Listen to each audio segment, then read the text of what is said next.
bem? Boa noite.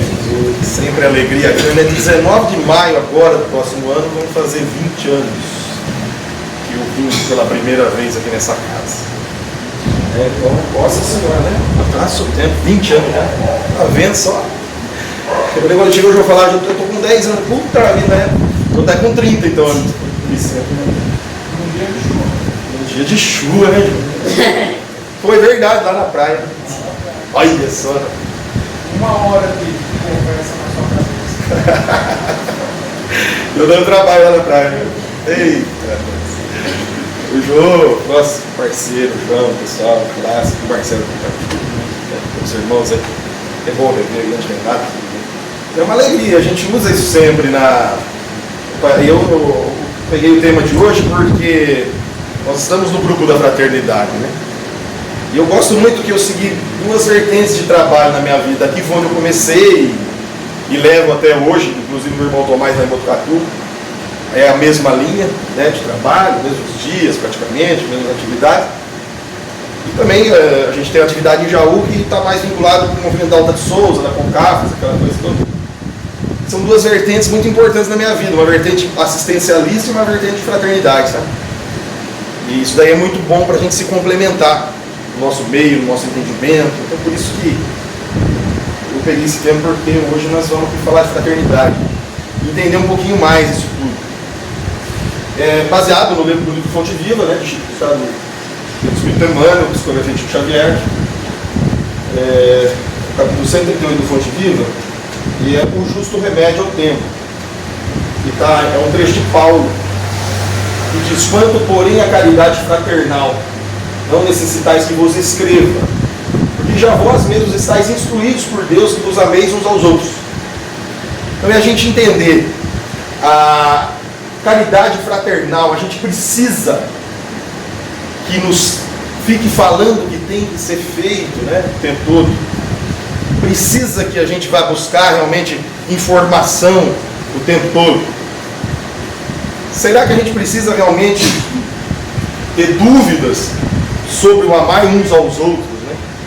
Quando a gente pega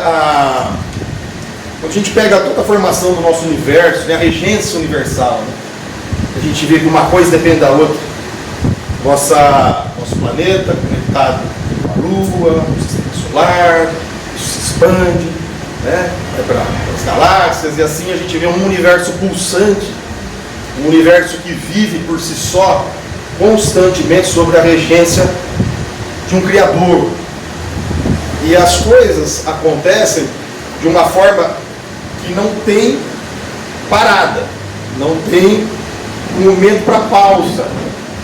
Tudo nesse instante está acontecendo em todos os lugares todos os lugares do universo está acontecendo. Se a gente pegar a nossa flora, nossa fauna, nosso ambiente que nós temos, né, na natureza, aqui, quantas vidas microscópicas a gente não enxerga acontecendo aqui dentro, né? Então assim, é um universo realmente intenso. O nosso corpo físico, as células atuando, trabalhando incessantemente, né, diante do nosso corpo físico, todos os nossos órgãos, nossa respiração, a nossa troca, a troca nossa constante de vida, a fotossíntese, o complemento de uma coisa a outra diante da vida que é o universo, né?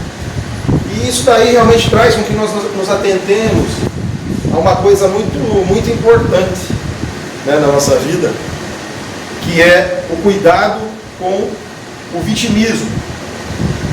Porque o vitimismo, ele é uma coisa utilizada pelas trevas, vamos falar, pelos espíritos mais inferiores, ou por aqueles que não querem ver a evolução de uma maneira geral, né?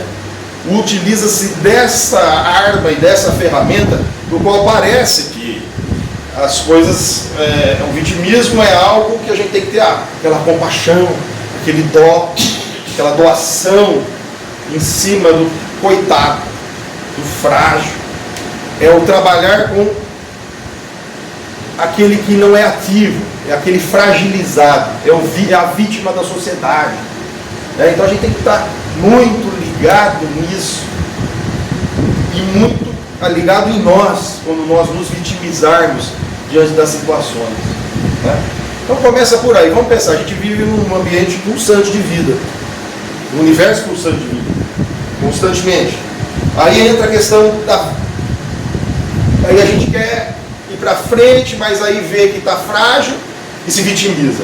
Aí começa a entrar numa zona realmente de retardamento, de limitação, pensamento ruim. Tem um amigo meu que fala o seguinte, eu acho muito legal esse termo que ele usa, que é da escravidão. Diz o seguinte, olha, na época antiga, todos foram escravizados, né? Todas as civilizações foram escravizadas. No caso do Brasil foi a escravidão com os africanos, outras civilizações tiveram seus escravos, egípcios, entre outros, Idade Média e assim por diante. A gente sabe que sempre existiu escravidão. Só que naquela época tinha uma coisa. Vamos usar a escravidão mais recente aqui no Brasil. O cara está acorrentado, tá certo? Então o cara está acorrentado, ele tem ali o sonho e a vontade de quebrar aquela algema, de quebrar aquela corrente, poder ser livre, certo? Ele sonha com isso.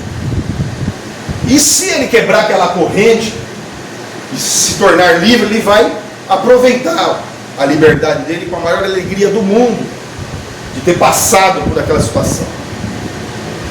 Esse escravo que nós tínhamos até pouco tempo atrás é o escravo da corrente, que ia se deslocar e que ia sair para ser livre no momento que ele quebrasse essa corrente. Agora, nós temos um problema muito sério na escravidão nos dias de hoje, que é aquela escravidão que fica dando migalha. É escravidão mental. É escravidão daquele cara que vive de migalha, que vive de o pobre coitado que precisa de um pedaço de pão, porque senão não tem condição de ir atrás disso. Ele precisa de uma renda mínima, porque ele não tem condição de ir atrás disso. Nós temos que ficar muito atento com isso. Isso é perigoso. Porque você começa, a gente sabe que é preciso dar um impulso assistencial. Nós não vamos tirar isso da nossa frente. O assistencialismo e a caridade, fora da caridade não é salvação. O assistencialismo, ele é necessário. O problema é quando você começa a utilizar isso como um artifício de que o outro se torne dependente disso. Então como que nós vamos desenvolver essa caridade? Como que nós vamos desenvolver o assistencialismo? Porque essa escravidão é uma escravidão diferente daquele que está acorrentado. A escravidão mental é uma escravidão daquele que não quer sair disso. Ele se torna escravo daquilo, da dependência assistencial. Ele se torna vítima da sociedade e se torna uma pessoa escrava daquela zona mental de limitação, do básico, que ele não tem que evoluir. Infelizmente, lideranças populistas de todas as frentes, falando de direita, esquerda, qualquer liderança populista, no mundo inteiro, se utiliza disso. É uma escravidão mental. Certo? E a gente tem que tomar um certo cuidado com esse tipo de coisa dentro do fora da caridade e uma salvação. Quando eu comecei a falar com vocês, eu falei, trabalho na vertente de Aldo Souza também da Concafes, que é uma vertente mais assistencialista. Né? Só que é muito legal que dentro da Concafes, isso a gente faz em Jaú, e o pessoal de São Carlos faz também lá no Diz e tal, no Mauá, tudo. É uma vertente de dar, mas vai dando os cursos, vai treinando, vai fazendo a pessoa participar. E no momento que dá lá, toma sopa, tem a cesta básica, tem os donativos, ele já começa também a ajudar a montar a cesta básica para ajudar o outro. Né? E assim vai. E eu posso usar o exemplo do Jaú, por exemplo, que ali no começo era dado cesta básica, o pessoal pegava, saía, vendia, comprava droga, era uma bagunça. É o dia que nós mudamos, vamos começar. Assistiu tantas palestras, recebe a cesta básica, teve que fazer, não é legal fazer isso, que a mão esquerda não vê que a mão deu a direita. Mas tem uma situação que você tem que fazer um negócio para ver se a pessoa sai do lugar. Só o assistencialismo não vai desenvolver um ser humano, não vai desenvolver um espírito, não vai evoluir um espírito. Né?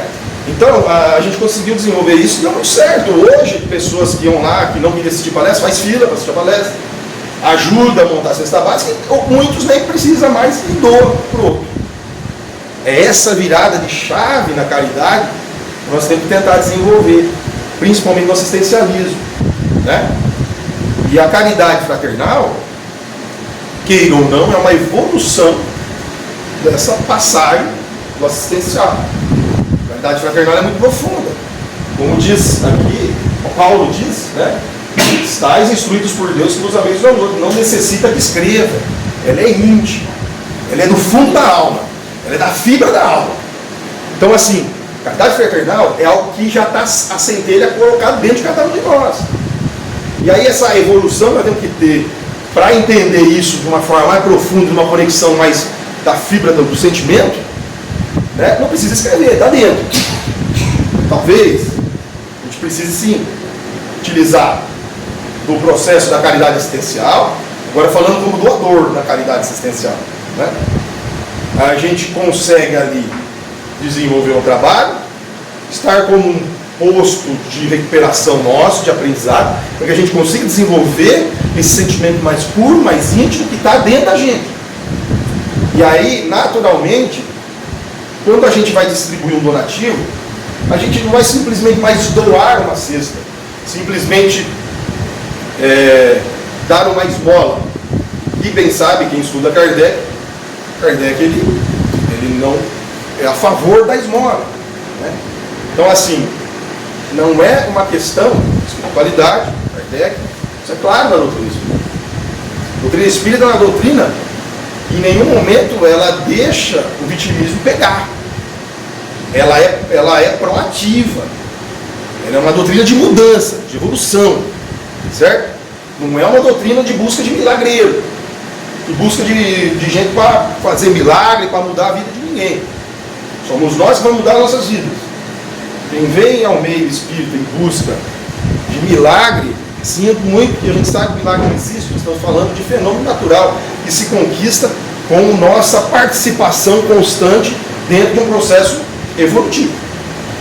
Certo? Vai ter o apoio da espiritualidade, vamos ser revigorados, vai ser dado força para a gente superar nossas dificuldades, mas a conquista definitiva é de cada um de nós. Certo? Então é esse ponto que eu estou falando de vitimismo, a coisa, o que tudo isso tem a ver? Tem a ver sim com a nossa forma de fazer a caridade, com a nossa forma de amar um ao outro. Como que nós vamos amar um ao outro? Ah, então eu vou lá e dou uma esmola. Ah, está resolvido o problema. Quer coisa mais fácil que dar esmola? Ah, eu vou lá, eu dou uma cesta básica e não quero nem saber, tá dada a cesta básica, ou eu dou, eu dou, vai lá, eu mando a cesta, ok, tá lá, dou a cesta básica e não quero saber o que está acontecendo. Agora, quando a gente vai até aquele que está mais escondido, aquele que a gente desconhece e que a gente não sabe o desespero daquela pessoa, a gente vai até ele, busca o seu sentimento mais íntimo de dor, no momento de dar uma cesta, continuar o trabalho com mais carinho, entendendo melhor o que aquela pessoa precisa, o apoio que aquela pessoa precisa ter, né, e se envolver mais profundamente, não simplesmente doar algo físico, mas sim doar algo de sentimento, é que realmente vai mudar aquela pessoa e realmente vai mudar a nós, como doadores. Porque isso também é uma reciprocidade. Uma coisa é você pegar e doar uma coisa, agora outra coisa é você profundamente doar o seu sentimento mais íntimo, mais puro, e sentir a reciprocidade do outro, o abraço, a boa conversa, a troca de informação que nós temos que buscar ter, não é? Então essa troca de informação, essa troca de comunicação, esse envolvimento entre nós e os outros, que seja da forma mais íntima, que não precisa ser escrito, que não precisa ser palpável, mas é aquilo da forma mais pura, que é a doação do amor que o Cristo nos deixou. É a coisa mais simples que nós podemos ter. Quantas coisas que nós enxergamos, nós escutamos, né? Principalmente agora na Mega da Virada, né? Se eu ganhar na Mega da Virada, eu vou montar uma obra assistencial. É uma coisa impressionante. Eu vou contar uma coisa para vocês. Vou contar de São Carlos mesmo, que é uma conversa aberta, não tem problema nenhum. Eu tenho ligação com eles até hoje. O Francisco Tísia é uma entidade assistencial que virou um colégio, né? E na cidade de Araci, né? Virou um colégio, cresceu, ficou uma baita de uma escola. Com o tempo, aquele negócio físico começou a se complicar. Dissolveu alguns trabalhadores. Hoje tem o irmão Aldo, que é o Carlão está tocando. O Carlão ele toca com, até hoje, acho que uma lona de plástico. E infelizmente o Tísia, que está todo estruturado, com parede, com 2 andares de obra, aquela coisa gigantesca, foi conquistada. Está precisando do apoio para se manter do pessoal do irmão Aldo. E fica abaixo da lona, do plástico. Então assim, não é. E se Deus quiser, vai estar se recuperando e as coisas estão começando a caminhar. Quando a gente fala assim, quando eu tiver dinheiro para fazer uma coisa, ou quando eu tiver prédio para fazer uma obra social, quando eu tiver parede, quando eu tiver a melhor cozinha do mundo para fazer uma sopa, a melhor coisa do mundo, sabe? Por aí você já morreu. A gente não precisa ter estrutura física para fazer as coisas. A gente precisa ter estrutura espiritual, estrutura de sentimento, né? Então assim, a partir do momento que a gente começa a desenvolver a caridade com sentimento, a gente vai vendo que o que vem da parte física vai vir com mais solidez, mais base, com mais força. É impossível montar uma obra social de cima para baixo, é de baixo para cima, né? Então assim, não dá, primeiro eu vou construir um negócio para depois fazer uma obra social. Não vai. Vai começar embaixo de uma árvore, vai começar doando amor, doando fraternidade, respeito, e assim vai, né? Então, essa questão que nós temos que pensar, que o universo, ele é vivo, intenso, pulsante. Nós somos pulsantes, a vida é pulsante. E a proatividade que nós devemos ter, que vai fazer com o nosso carinho, respeito, amor, fraternidade, em uma conexão de um ciclo de relacionamento da melhor forma possível entre os acertos e erros. Inclusive a teoria do caos, que é muito importante para remexer com a civilização.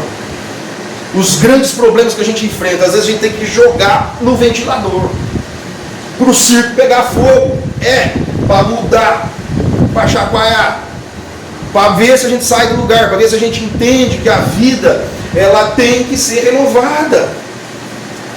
É pulsão, isso daí a gente vem em psicanálise, é pulsão de vida, pulsão de morte.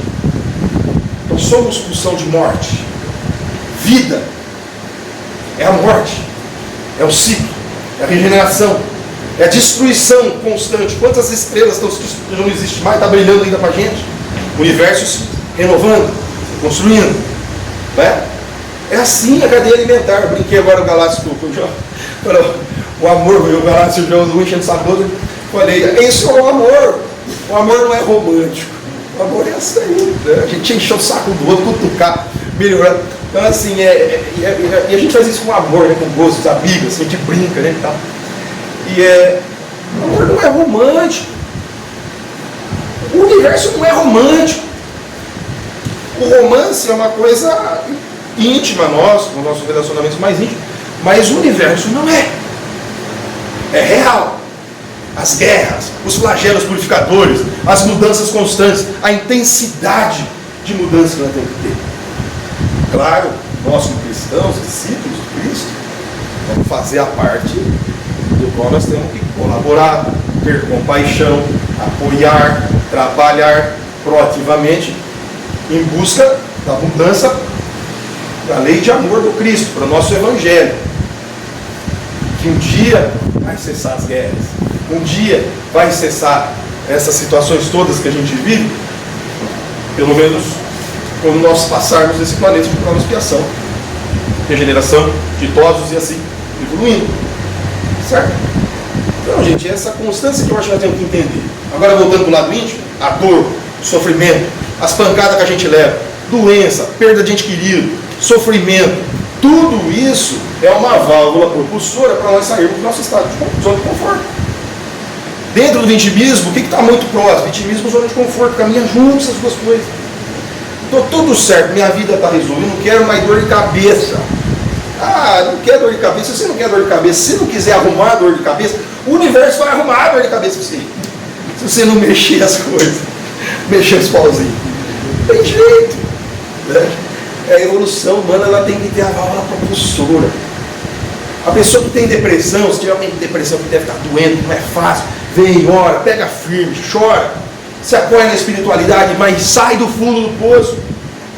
Não consegue de uma vez, vai devagar, vai caminhando, mas vai saindo, vai galgando, vai puxando, uma hora vai sair. E a hora que sair da depressão, vai sair muito mais forte. Pode ter certeza disso. Ele vai ser até grato por esse momento de dor, porque, pô, se eu não tivesse passado por aquilo, eu não tinha feito muita coisa na minha vida, né, que eu tive que fazer para mudar. Né?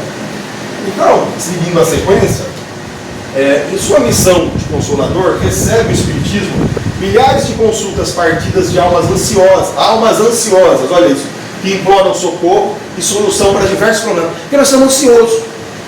Nós queremos resolver nosso problema já no nosso jeito. A gente quer do nosso jeito resolver o nosso problema. Então, é do nosso jeito mesmo? Será que o nosso jeito está certo?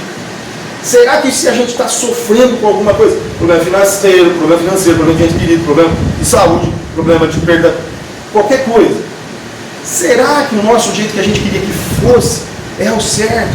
Será que a gente não tem que passar por certas dores para a gente realmente mudar e não ser do jeito que a gente quer?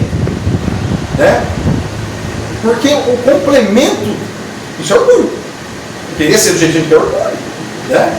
Eu falei assim, não, eu quero do meu. Não, eu tenho que ficar, vai ter que ser do meu jeito. Então assim, o que nós vamos fazer? Ficar patinando no que a gente acha que é certo. Uma coisa muito importante que nós temos que ter, claro, com humildade, é o debate. Debate humilde, respeitoso. Mas tipo assim, imagine só, se a gente tem um palpite, uma opinião, e a nossa opinião sempre vai ser, ok, mestre, está tudo certo, sua opinião está certa. O que a gente vai aprender, né, se nossa opinião tiver, né, amor? Nossa opinião tiver sempre é certa, sempre é certa, sempre é certa. Não aprende nada. No debate, quando a gente tiver um debate, a gente dá abertura para a opinião contrária. Porque quando a gente dá abertura, que é tratar orgulho, trata orgulho, dá abertura para a opinião contrária, você entra a coisa que você não tem. A opinião contrária é uma coisa que você não tem. Aí vai filtrar. O que cabe a mim, de novo, entrar para mim? E também, se o outro escuta, também ouvir a nossa opinião e entrar no outro. E assim a gente forma um grupo fraternal. Entre debates, brincadeiras, acertos e erros, confortos e desconfortos, nos complementarmos diante disso tudo. Né? Então, é isso que nós temos que pegar e entender diante do vitimismo, da zona de conforto, do nosso orgulho de não querer mexer, de não querer mudar, de não querer sacudir. E está muito claro, espíritos, almas ansiosas. Nós somos ansiosos. Nós queremos para onde? Nós queremos do nosso jeito. Né? E assim é. Né? Então, Emmanuel vai muito bem nesse trecho. E continua aqui. Aqui é um pai que não compreende, confia-se a sistemas cruéis de educação. Pai que bate em filho, essa coisa toda. Ali é um filho rebelde e ingrato, que foge à beleza do entendimento, aquele filho rebelde, que dá trabalho, quer ouvir o pai. Acolá é um amigo fascinado pelas aparências do mundo, que abandona os compromissos com o ideal superior, se apega às coisas da fascinação do mundo, aos exageros, extrapola para tudo que é lado, né? E esquece de algo muito superior acima dessas coisas que a gente se ilude. Além, é um irmão que se nega ao concurso fraterno.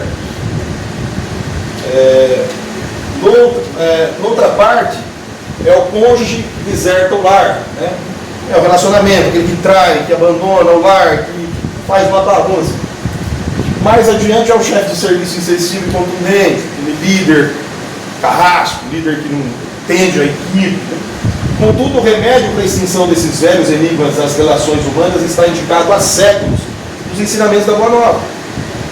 Então, há séculos Jesus nos deixou esse entendimento de que todos os embates que nós tivermos, desde o mais íntimo, no nosso lar, na nossa casa, com os nossos familiares, com os nossos cônjuges, com os nossos filhos, dentro do nosso trabalho material, junto da equipe, e nós estamos atuando no nosso dia a dia, no trabalho material, dentro da casa espírita, junto à direção da casa, os trabalhadores da casa, as pessoas que aqui estão hoje, no nosso dia a dia, né?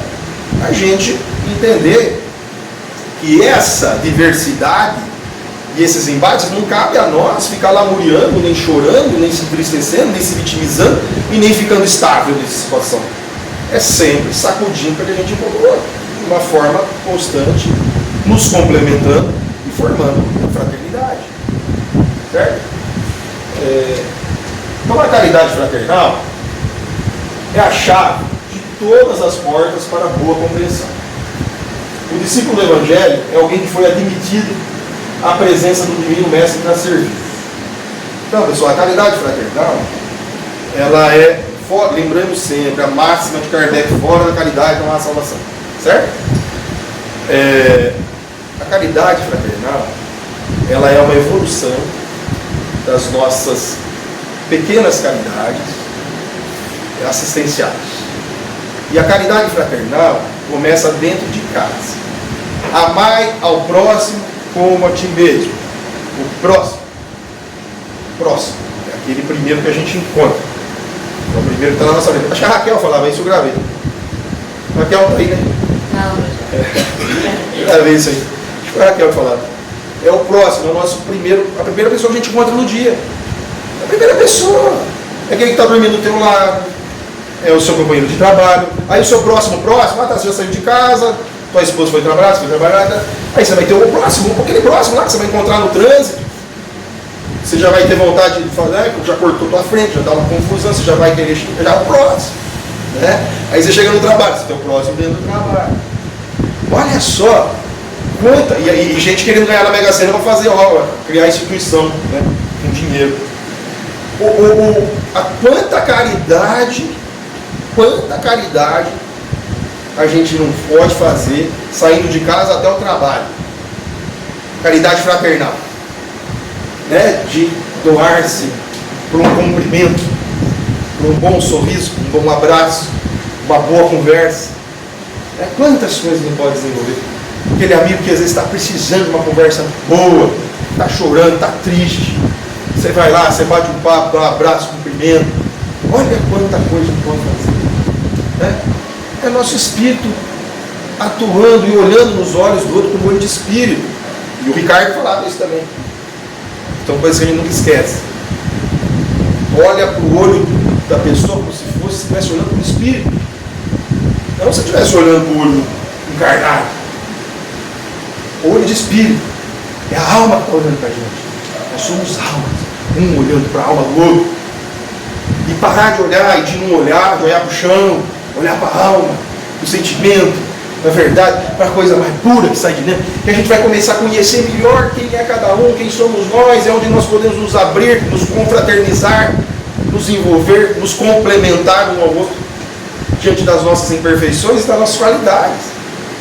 E essa troca mútua que forma um grande grupo da fraternidade. E essa constância, então, que nós podemos buscar na nossa vida, está há muito tempo na Boa Nova, e nós, discípulos, né, temos aí a presença de Deus para que a gente possa sempre servir da melhor forma possível.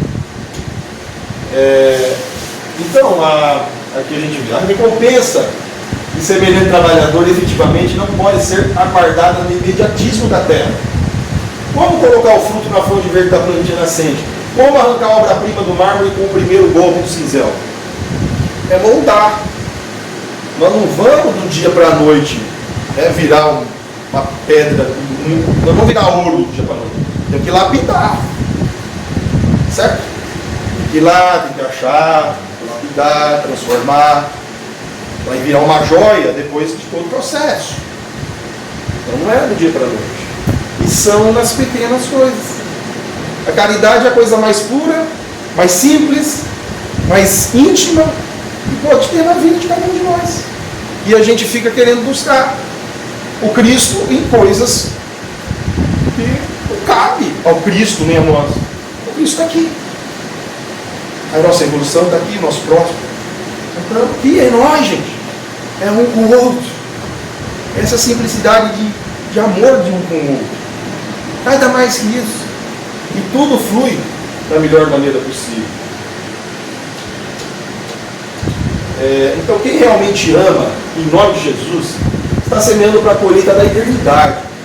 Não procuremos orientação com os outros para assuntos claramente solucionáveis por nosso esforço. Sabemos que não adianta desesperar ou amaldiçoar. Cuidar da ansiedade, amaldiçoar, querer se vingar do mal do outro, querer se desesperar diante de uma situação. Respira, calma, reflete, conecta, vê aonde aquele mal que o outro está fazendo para você pode compor, vê onde está o seu verdadeiro defeito. Porque às vezes você se acha uma pessoa passiva, só que aí quando daí chega uma criatura tipo tuca no fundo, aí pode ser que aquele diabinho está escondido ali dentro de você, brother. E é onde a gente fala, putz, e a gente pode ter um tempo de reflexão, né? Fala, putz, eu não sou tão bom assim. Eu tenho alguma coisinha cutucando eu aqui dentro. Às vezes a gente acha que a gente é bom. Não, me tirou do sério, me deixou bravo, me deixou nervoso, né? Então até os nossos inimigos, amai os vossos inimigos, é a maior. Os nossos inimigos, nossos obsessores, esse pessoal é o que mais nos dá a oportunidade de aprender, porque é onde machuca a gente, é onde toca no fundo. Então, gratidão aos nossos inimigos. Cristo sabe o que está falando. Ele não está falando de bobinho, de bonzinho. Ah, Jesus é um bonzinho. Jesus é bonzinho. O Espírito Cristo precisou de 1000 anos se remodelar para descer nesse planetinha de prova e expiação que nós estamos aqui perdidos, para ele poder, através desses exemplos dele, mostrar que amar os vossos inimigos não é oferecer outra face, não é ser trouxa. É simplesmente aprender com os complementos. É entender onde que dói na gente, para a gente mudar, para a gente evoluir. Não é? Então, é simples assim. Até mesmo não, principalmente, quem nos machuca e nós conseguimos analisar e superar, é onde a gente dá mais um salto evolutivo. A Joana de Ângeles, uma vez a gente falou aqui uma palestra há muito tempo, a Joana de Ângeles que fala, primeiro impacto da raiva. A Joana de Ângeles diz, a raiva é instintiva, é natural. Então você tem raiva, você tem um instinto de defesa, certo? A raiva vem, você se defende. Natural, é normal sentir raiva, é automático, certo? Às vezes é impulsivo, ainda nós estamos nesse estágio. O problema é quando essa raiva começa a evoluir. E Joana de Ângeles fala, a raiva pode virar ódio, pode virar rancor. O rancor já começa a remoer mais. O rancor já pode virar ódio. O ódio já começa a saltar para um outro patamar. Patamar de vingança, de atrocidade, de homicídio, de pegada que a gente vê por aí o tempo todo. E o pior de tudo, esse ódio pode virar mágoa, que é aonde cientificamente já, teorias científicas já comprovam a evolução do câncer. Né? Então Joana de Ângeles deixa isso bem claro para nós. Então a raiva respeita, só que vai parar aí, gente. Somos cristãos. Somos espíritas. Nós entendemos o lado do espiritualismo. Nós entendemos que há também influências espirituais que, se nós, não culpa dos obsessores, culpa nossa que damos abertura, vai se utilizar da gente para isso. Então para na raiva, respira, reflete. Você está tentado, você está querendo matar, você está querendo se vingar. Respira, isso aqui não é meu, não vai ser, ou se for meu, eu vou curar isso. Vou tirar esse negócio de mim. Certo? E aí, como que a gente tira isso? Fazendo caridade. Como que a gente faz caridade? Eu vou ter que ir lá no asilo. Não, e no asilo é bom também, só que você pode fazer a caridade agora. Daquilo que a gente voltou a falar, caridade fraternal, mais íntimo, no dia a dia. Tratando bem nossos amigos, nossos companheiros de trabalho, as pessoas que estão mais próximas. Mas tá difícil, eu tô com ódio, eu não consigo olhar para ninguém. Respira e vai. sai do lugar, vamos mudar a energia, vamos buscar coisa boa. E assim a gente vai, através da caridade fraternal, buscando essa evolução, né? Então, eu já li aqui, né? Não procuremos, quem realmente ama em nome de Jesus está semeando a colheita na eternidade, né? Isso é para a eternidade. Temos orientação com os outros assuntos claramente solucionados com o nosso esforço, sabendo que não adianta desesperar ou amaldiçoar. Então não adianta. Desespero, maldição, não resolve. Ansiedade para evoluir, não acontece. Nem para querer resolver os problemas, ferro e fogo. Não vai dar certo. É com calma, é lapidando, é gradativamente, é trocando experiências, é nós todos juntos conversando, com nossas opiniões, com opiniões dos outros divergentes, mas nos complementando de uma forma bem tranquila. Cada espírito possui o roteiro que lhe é próprio. Cada um de nós temos o nosso roteiro. Se está bom para o outro e não está bom para nós, a gente espera. E cada um tem a tua missão, a tua prova, a tua expiação. Uma hora vai, nós estamos falando de eternidade. Nós não estamos falando de 80 anos de vida no planeta de prova e expiação. Nós estamos falando que nós não morremos. E nós não morremos. Nós sabemos disso. Nós reencarnamos. Nossos ciclos de vida, nós vivemos e morremos todos os dias. Nosso céu e o nosso inferno é nosso estado de espírito.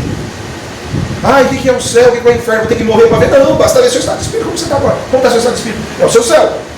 Como está seu inferno? Seu estado de espírito. É hoje. Nós morremos e renascemos todos os dias. Todas as horas. Toda mudança de ciclo. A perda do corpo físico para ir para o plano espiritual e depois vir para o corpo físico é só um detalhe de mais um ciclo de vida, mais um ciclo de mudança. E assim é a nossa vida e o nosso dia a dia, né? Então, para encerrar, pessoal, saibamos caminhar, portanto, na senda que a vida nos oferece, sob a luz da caridade fraternal, hoje e sempre. Então é isso, a alegria de poder vir do grupo da fraternidade, né? Da Fraternidade Espírita em torno do Mestre, continua o meu nome, né? Certo? Nós fazemos parte do grupo da Fraternidade, né? A gente poder realmente, como do grupo da Fraternidade, entender a importância que esse nome tem, a importância que essa palavra tem, diante das nossas diferenças, dos nossos complementos, nós vamos juntos, evoluindo e na certeza de que nada abala a nossa estrutura de evolução pessoal, nem dessa casa. Nada abala o trabalho do Cristo. Como já dizia o Chico, apesar do homem, o Espiritismo sobreviverá. E nós possamos ser eternamente fraternos, juntos, constantes, nessa energia única que tem esse ambiente. E eu agradecer desde já aos mentores da casa por ter a oportunidade de falar em nome de Jesus. Apesar de tantos defeitos, tantos erros, vai ter essa oportunidade em muita consciência. Tá bom? Obrigado.